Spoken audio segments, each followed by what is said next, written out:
does it mean to inherit everlasting life?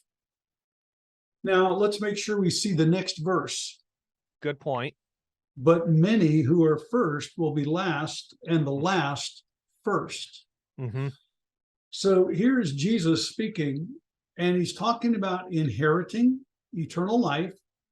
And he's talking about the reality that some people who are last in this world are going to be first in the world to come.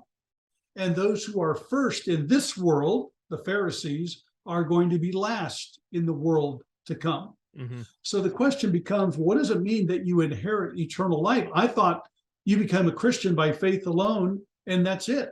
Right. Well, let's remember, eternal life can have both a qualitative and a quantitative element or aspect to it. So if it's quantity, that's duration. If it's quality, that's reward. Mm. In fact, over in the book of Galatians, chapter 6, Paul essentially says the same thing. He says in verse 7, do not be deceived, God is not mocked, for whatever a man sows, this he shall also reap. Right.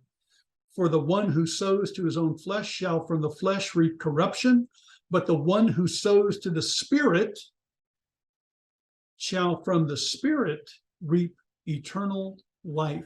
Mm. He was just talking about the fruit of the Spirit. Right. He's now talking about what you sow, you're going to receive from. Well, he says, reap eternal life? Yes, not in a durational period, but in a quality period. It's a quality issue. So you inherit eternal life if eternal life is a quality of existence. That is predicated upon faithfulness, which results in reward. So that's how I would look at the Matthew 19. I'd correlate it with the same thing that Paul's saying in Galatians 6:8. It's also connected to Mark chapter 10, verse 30. He says the same thing. It's being faithful, you will inherit a quality of life. Mm-hmm. Yeah, that's how I do it.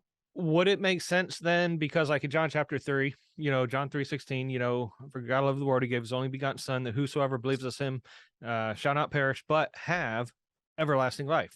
Yep.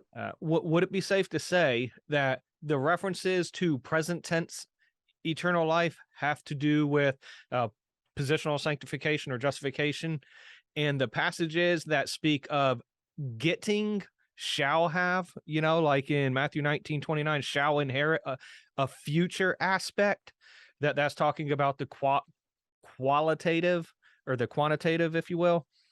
Would that be safe to assume that the present tense passages deal with justification and the future tense passages have to deal with rewards, if you will?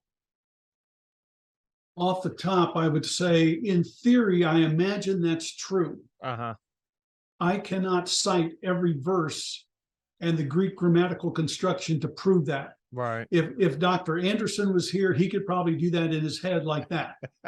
I can't. Yeah. But my guess is that's probably an accurate observation. Mm-hmm. Because again, we're back to the major distinction between justification and sanctification. Right. But sometimes eternal life can be inherited by work, and sometimes eternal life is given freely, like Jesus at the well. Right? That's what that whole thing was about. And sometimes in the Gospel of John, chapter 10, I came that you might have life and have it more abundantly. Well, maybe he's talking about both. Bingo. Right. The life you earn, the life is given as a gift first, right, and then you earn the qualitativeness to it later. Justification, sanctification, position, condition, relationship, fellowship.